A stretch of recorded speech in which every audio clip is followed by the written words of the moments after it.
Casimir Adrien Sambou, directeur régional de développement rural des Ziguinchor. Cet atelier d'aujourd'hui est extrêmement important, c'est un des ateliers les plus importants pour nous. C'est la rencontre entre les chercheurs, les agronomes et les organisations de producteurs.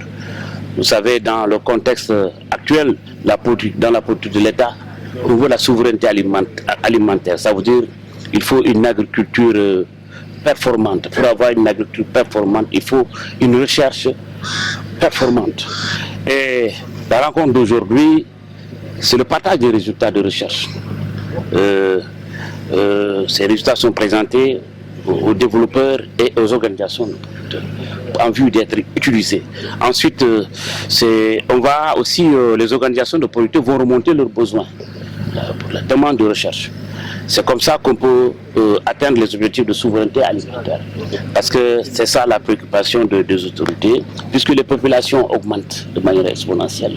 La production aussi doit augmenter, ça doit suivre.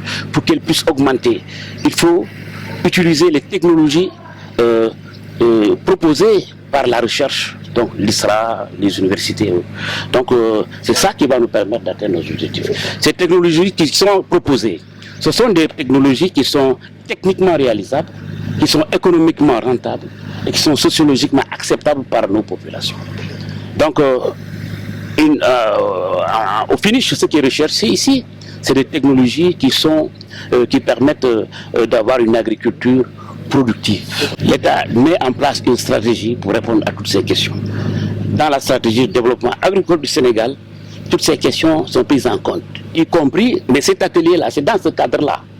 Il y a des réponses qui ont été apportées pour l'amendement des sols, les amendements calcium, magnésien, les amendements organiques pour améliorer la structure des sols, l'utilisation de meilleures variétés pour produire. C'est ça qui nous a amenés ici. Donc Kolda, Ségou, Ziguinchor, Tamba, c'est les mêmes écosystèmes à peu près. Maintenant, la contrainte pluie, l'eau qui est le premier facteur aujourd'hui en agriculture. L'État met en place des programmes pour la maîtrise de l'eau. Il y a des avancées. Maintenant, il y a la pluie. Cette année, il y a une particularité. On va connaître, on sait le profil de l'hivernage, il y aura des retards de pluie, il y aura des pauses pluviométriques. Nous sommes en train de sensibiliser les organisations de producteurs pour qu'ils puissent semer à la bonne période.